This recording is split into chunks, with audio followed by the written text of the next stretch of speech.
और वीडियो सबसे पहले अपने मोबाइल पर पाने के लिए बेल आइकन को दबाएं। समाजवादी पार्टी के राष्ट्रीय अध्यक्ष अखिलेश यादव ने आज लोकसभा की सदस्यता से इस्तीफा दे दिया। पिछले लोकसभा के चुनाव में अखिलेश यादव आजमगढ़ संसदीय क्षेत्र से लोकसभा के सदस्य चुने गए थे और अभी जो विधानसभा का चुनाव संपन्न हुआ है उसमें करहल से वो विधायक चुने गए थे। इसलिए ये निश्चित था कि लोकसभा या विधानसभा की सदस्यता में से एक की सदस्यता से उन्हें इस्तीफा देना था।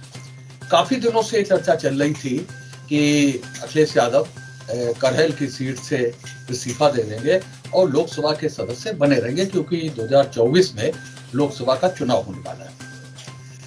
यहाँ तक चर्चा चल रही थी कि डिम्पल यादव को करहल से चुनाव लड़ाया जाएगा और यहाँ तक चर्चा चल रही थी कि डिम्पल यादव के खिलाफ अपर्णा यादव को भाजपा मैदान में उतारेगी। लेकिन सारे कयास व्यर्थ गए और आज अखिलेश यादव ने लोकसभा अध्यक्ष से मिलकर के अपना इस्तीफा सौंप दिया। साथ ही आजमगढ़ के साथ ही रामपुर के सांसद आजम खान ने भी लोकसभा की सदस्यता से इस्तीफा दे दिया, वो भी विधायक चुन लिए गए हैं। तो ये महत्वपूर्ण खबर रही आज की। लेकिन अखिलेश यादव ने देखा जाए तो एक महत्वपूर्ण फैसला लिया है। चुनाव में समाजवादी पार्टी की हार हुई है और हार को लेकर के अखिलेश यादव निश्चित रूप से बहुत चिंतित हैं, क्योंकि उनके नेतृत्व में जो 3 चुनाव लड़े गए हैं वो तीनों समाजवादी पार्टी हारी है।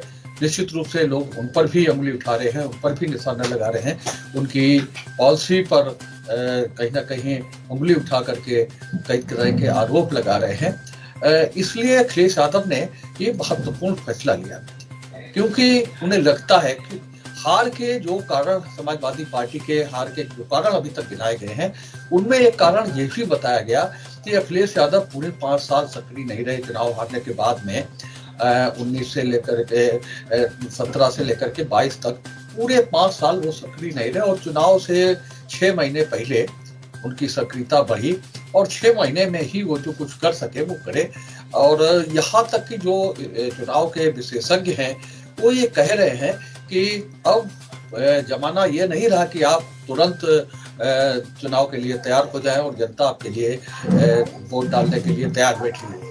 अब अगर आपको जनता का दिल जीतना है तो 5 साल तक सक्रिय रहना होगा। यही चीज अखिलेश यादव को लग रही है कि चुनाव हारने के बाद में अब उन्हें लग रहा है कि अगर 27 का रण जीतना है तो निश्चित रूप से अभी से संघर्ष करना होगा। और निश्चित रूप से अभी माना जा रहा था कि अगर लोकसभा चली जाते, जैसा कि कई बार बसपा चीफ मायावती भी करती रही है कि यहाँ से चुनाव हारने के बाद में वो राज्यसभा चली गई, लोकसभा चली गई, लेकिन उसके बाद में बसपा का संगठन यहाँ पूरी तरह से सक्रिय नहीं रह पाया जब वो चुनाव हार गए। तो ये माना जा रहा था कि अगर अखिलेश यादव लोकसभा के सदस्य बने रहे, विधायकी से इस्तीफा दे दिया, तो यहाँ जो समाजवादी पार्टी का संघर्ष है वो दिखाई नहीं पड़ेगा और समाजवादी पार्टी बहुत अच्छी तरह से संघर्ष नहीं कर पाएगी। और जब वैक्यूम होगा, जगह खाली होगी, तो कहीं ना कहीं कांग्रेस और बसपा भी यहाँ तक चला सकती है। इसलिए एक महत्वपूर्ण था कि अखिलेश यादव उत्तर प्रदेश में रहें और उत्तर प्रदेश में हर संघर्ष में लोगों का साथ दें, हर जगह सड़क पर दिखाई दें, हर जगह आंदोलन करते दिखाई पड़े, हर जगह सरकार का विरोध करते दिखाई पड़े। क्योंकि पूरे इस उत्तर प्रदेश के इस चुनाव में अखिलेश यादव ने पूरी तरह से योगी आदित्यनाथ के खिलाफ मोर्चा खोल रखा और उसके बाद में उनके हाथ हार लगी, वो सरकार नहीं बना सके। तो निश्चित रूप से विचलित होना स्वाभाविक है और कई तरह के आरोप लग रहे हैं, कई तरह की जानकारियां आ रही हैं। इसलिए ये अखिलेश यादव का फैसला बहुत सही माना जा रहा है कि उन्होंने लोकसभा की सदस्यता से इस्तीफा दे दिया और वो विधायक दल के नेता के रूप में, विपक्ष के नेता के रूप में और अधिक मजबूती से हर कदम पर सरकार का विरोध कर सकेंगे। जनता के उत्पीड़न में वो लोगों के साथ दिख सकेंगे और जहां भी कहीं इस तरह की घटनाएं होंगी, उत्पीड़न की घटनाएं होंगी, अत्याचार होंगे, तहां वो सड़क पर दिखाई पड़ेंगे, आंदोलन करते हुए दिखाई पड़ेंगे, लोगों के साथ कंधे से कंधा मिलाकर संघर्ष करते दिखाई पड़ेंगे, लोगों के आंसू पहुंचते दिखाई पड़ेंगे। तो ये अखिलेश यादव का फैसला बहुत सही माना जा रहा है।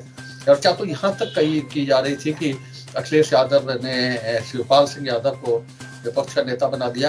हालांकि शिवपाल सिंह ने अभी अपनी जो पार्टी है उसे डिजॉल्व नहीं किया है, वो प्रसपा के अभी राष्ट्रीय अध्यक्ष हैं। और इसके बाद में भी ये कहा जा रहा था कि उन्होंने अखिलेश यादव ने शिवपाल सिंह को नेता विरोधी दल बनाने का फैसला कर लिया है।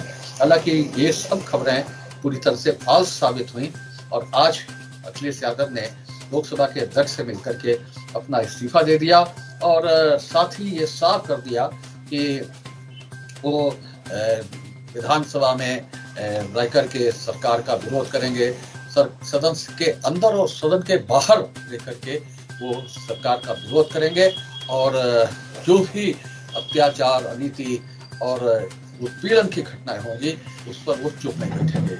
अभी नामांकन विधान परिषद चुनाव के नामांकन के दौरान जो घटनाएं हुई हैं उससे ये लग रहा है कि योगी सरकार दोबारा बनने के चलते भाजपाइयों के हौसले बहुत बुलंद हैं और वो हर तरह की इस तरह की घटनाएं अंजाम दे सकते हैं।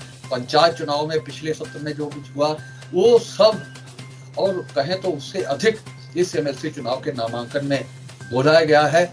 आज जो एटा की दोनों सीटें हैं वहाँ समाजवादी पार्टी के उम्मीदवारों के नामांकन पत्र रद्द कर दिए गए और इस तरह से वहाँ भारतीय जनता पार्टी के उम्मीदवारों का जीतना बिल्कुल निश्चित हो गया है। फर्रुखाबाद में भी जो घटना हुई, फर्रुखाबाद इटावा सीट का यहाँ नामांकन था, हरीश यादव अहमदाबाद के जो चेयरमैन हैं उन्हें सपा ने उम्मीदवार बनाया है और यहाँ उनके साथ जो घटना हुई, उनके साथ मारपीट हुई, उनके कपड़े फाड़े गए, उनका नामांकन पत्र छीन करके फाड़ा गया। तो ये सब चीजें हैं जिसके चलते समाजवादी पार्टी को बहुत सारे मुद्दे मिलेंगे और विरोध करने का, संघर्ष करने का बहुत अधिक अवसर हासिल होगा और इसी संघर्ष के बल पर समाजवादी पार्टी 2024 और 2027 में पहले से और अधिक बेहतर कर सकेगी। है आपको हमारी एक खबर पसंद आई होगी, आप इसे लाइक करिए, अपने दोस्तों के साथ शेयर करिए और उस पर कमेंट करिए।